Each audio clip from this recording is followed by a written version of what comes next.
JPG? I don't know. How do you convert BDS to JPG? I don't know. Well, I say, how do you convert BDS to JPG? I don't know. No, how do you convert BDS to JPG? I don't know. My world is a document. I can put it in a disc on. It's my key to the world. Well, it's my key to the world. My world is a document. I can put it in a disc on. It's my key to the world. It's my key to the world. Well, how do you convert PDF to JPG? I don't know. No, how do you convert PDF to JPG? I don't know. Come on.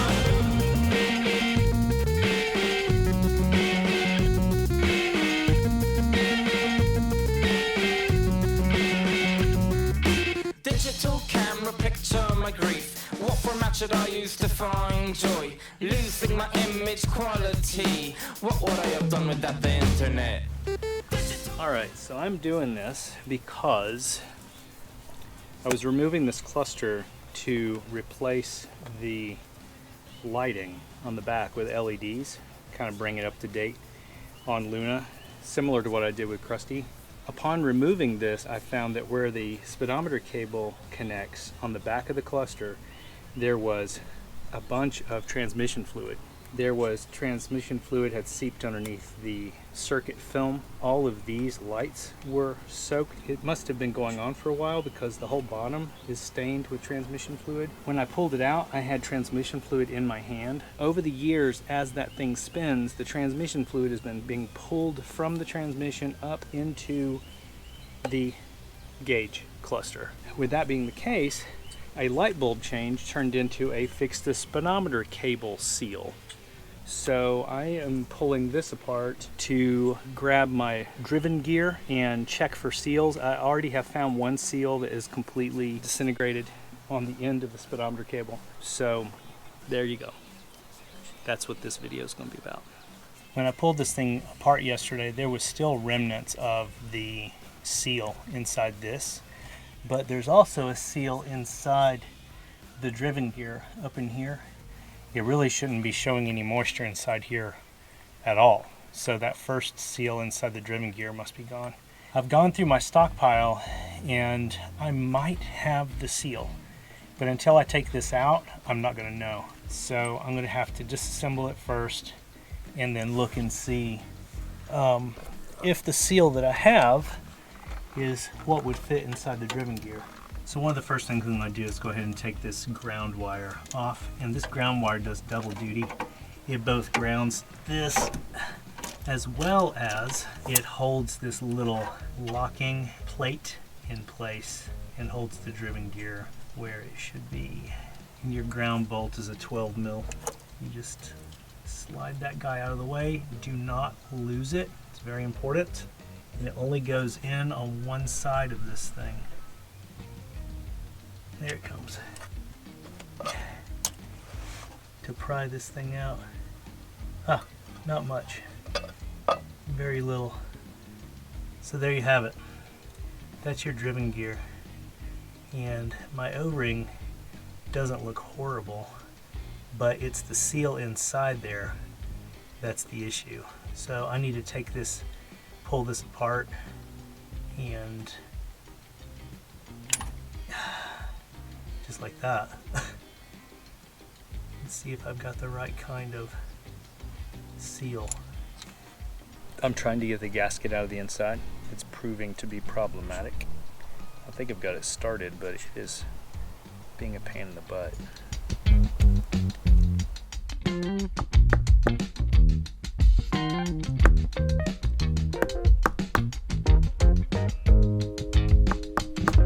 Gotcha. Pain in the butt. I mean, I just tore it up taking it out, but it is hard as a rock, meaning that it no longer has any kind of resiliency to it. This would be amazing if I actually have the seal. Amazing. So this is going to be hilarious, but it is the thing. Oh, that's crazy. How in the world?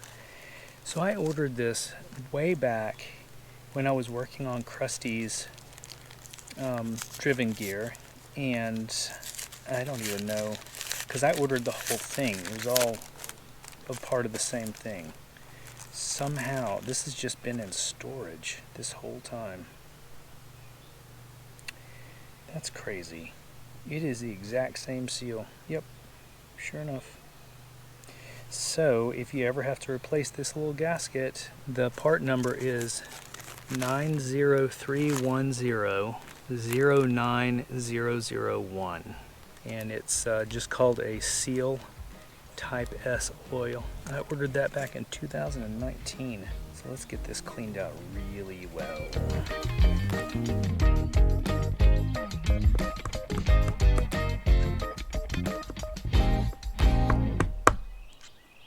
Seated? I do believe so.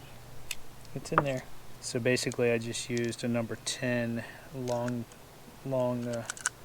socket and drove it down in there. Looking through my stockpile, I think I've still got the old O-ring. It looks like it was ordered on the same time, 10/14/19. So this would be the O-ring on the outside. So I am going to replace that.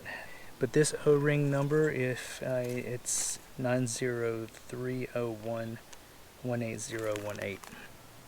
Yep, cool. Oh, that's nice. That's nice to have that refreshed too. So I'm going to take this little tiny drip of fluid and put it on my O-ring. Yep, just like so. Pop this guy back on where he goes. And you do have to line up that slot. Oh, it's not all the way in yet. I need a rubber mallet.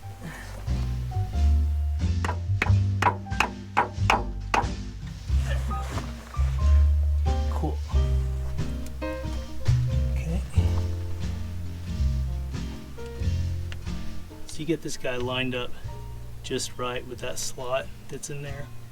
And then that puts it in the right position, and then you just tighten that down, just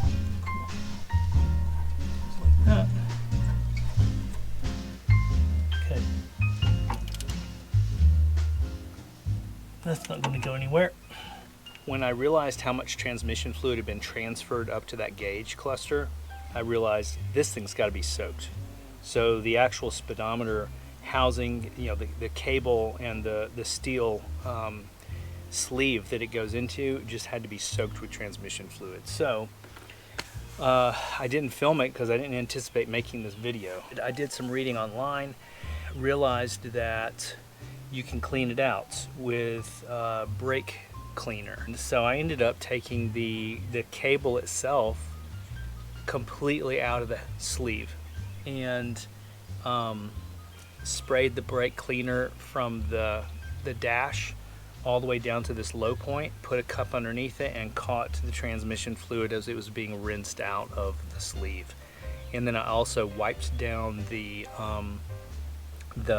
speedometer cable itself as well. And then after taking compressed air and blowing through the sleeve itself, drying it out, I then came back with cable lubricant that they use on motorcycles and some other things. That is a Teflon product. It's the same product that I use on the other video where I was showing how to lubricate the cables that control your climate control. So I sprayed that throughout the whole cable sleeve, slid this back up and worked it back and forth, and it's nice and lubricated now.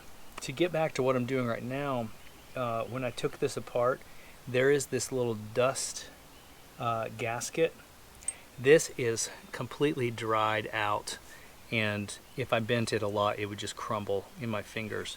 So what I did is went to Lowe's and bought a sheet of this rubber. It's called a rubber packing sheet. You can get it in the plumbing department. So I traced this dust, the dried up one. Hi. I traced this onto some of the gasket material and am just making my own. So rather than going through the effort of having to wait on Toyota to ship me one, if they even make this anymore, I've not researched it real closely, but even if they don't, basically all you're doing is keeping this clean. So I am making my own. So I started it with an X-Acto knife, and I am going to complete it with this pair of scissors. I would say that will do its job, as long as you're not impacting the capability of this thing to spin, then you should be good.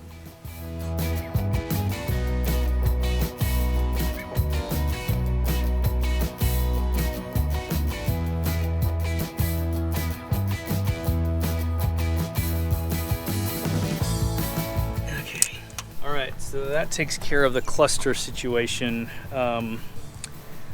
I got the speedometer cable all put back together, got this thing replaced.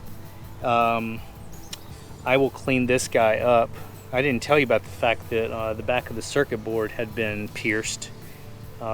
When the master cylinder was put in previously, before I bought the van, someone left one of the hose clamps sticking up a little bit too high. The excess of the hose clamp was sticking up, and it rubbed the back of the board and broke one of the connections, which I imagine you could probably kind of carve off that green a little bit, expose the wire, and resolder that connection and fix it. But this one will get cleaned up, and I'll just stick it in my stockpile for future use. There's pieces and parts that I can still make use of in the future. So it's kind of cool. I actually had those parts on hand and was able to put that together without having to reorder from 2 years ago. It's crazy. But here's another video. Was not anticipated. Didn't plan on doing it. A lot of times these videos, that's exactly what happens. I don't plan on making them, but they just happen. So there you go. Hope everybody enjoyed this video. Take it easy. Bye.